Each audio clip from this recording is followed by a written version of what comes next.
This is a PS5. Very powerful, very rare, but it doesn't come in matte black. That's why today, we're going to change that. So, let's check it out.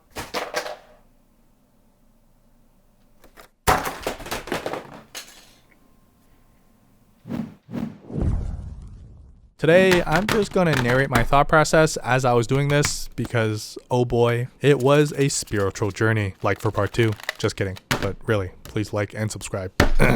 So I recently discovered this paint from Stuart Simple, who claims it's the blackest paint in the world, and being as I live by matte black everything, I had to cop. Now to prepare though, they do recommend we prime it with their Black 2.0, which they call the mattest black in the world, and after reviewing the footage now, I kinda just recommend sticking with that instead. But we live and we learn the hard way, aka with a broken PS5 controller in the end. Foreshadow. So collect your painting supplies, tools, and pop open your favorite tutorial on how to disassemble this alien ship because I don't recommend you follow my instructions. Starting off with the fact the first thing I did was scratch the faceplate. YOLO. The tutorial videos definitely make this look a lot easier than it is, but there comes a point in your life when you just realize the time you waste doing this could have been spent doing something way more productive, like making a peanut butter sandwich, which now kind of makes me hungry. Anyways, unscrew a bunch of Phillips screws, and unlike myself, just remember if a screw falls inside the controller, you're taking it apart anyways, so it doesn't matter, you silly goose. These two clips holding the controller together were pretty tricky, simply because I bent one on my first attempt. Fuck. Don't be afraid to flex those golf balls you call muscles, and it should just smoothly split in half. Remove the battery, take out some more screws, and it turns out you're not supposed to remove the whole white connector. Who knew? Lesson learned. Because the one beside that slides out with little to no force. Along with the rest of the ribbon cables too, it's basically just mocking me at this point. Anyways, some more screws for the lighting effects under the motherboard, and voila.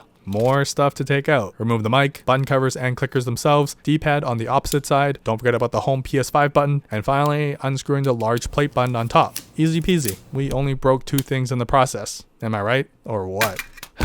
So since the surface is all white, let's prime it with the Black 2.0 to get a good base layer first. I highly recommend you give it a good shake, pour out just a little as it goes a long way, then make sure you use a quality soft brush to ensure an even stroke.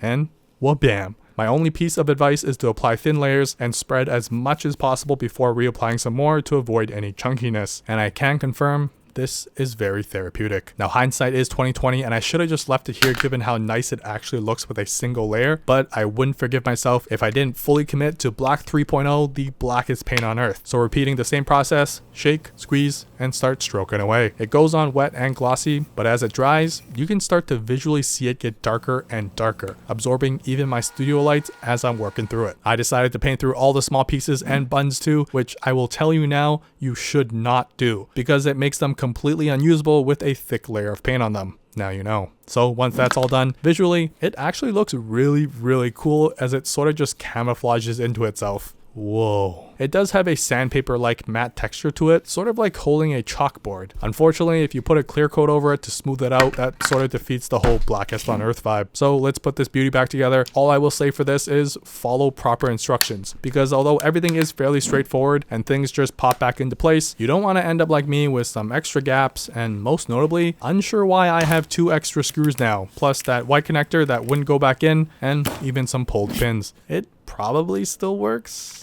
I doubt it. Like I said in the beginning, if I stuck to one coat, it probably would have been a lot less streaky, but the benefit of having several means it can take a little more abuse without showing any wear.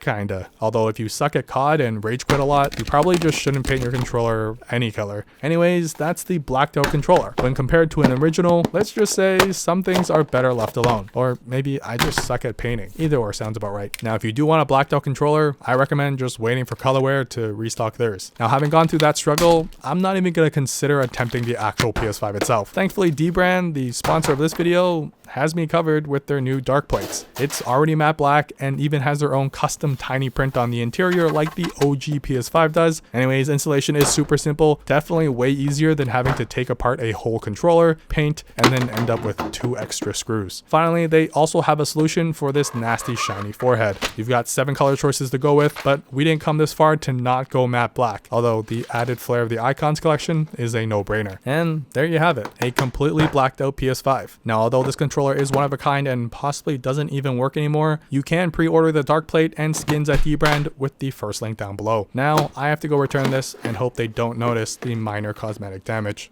Let me know what else I should black out in the comments down below. Maybe my iPhone 12. Anyways, that's it. I rest my Blackout PS5.